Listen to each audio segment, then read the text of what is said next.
Pinatupad na ng Bureau of Fire Protection ang mandatoryo na paggamit ng body-worn cameras kapag nagsasagawa sila ng fire safety inspections.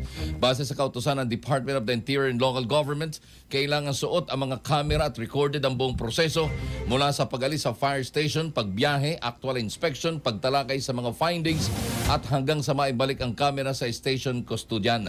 Ang kabiguan na i-record ang proseso o kung makikitaan ng tampering at iba pa ay ituturing na misconduct sa panig ng tauhan.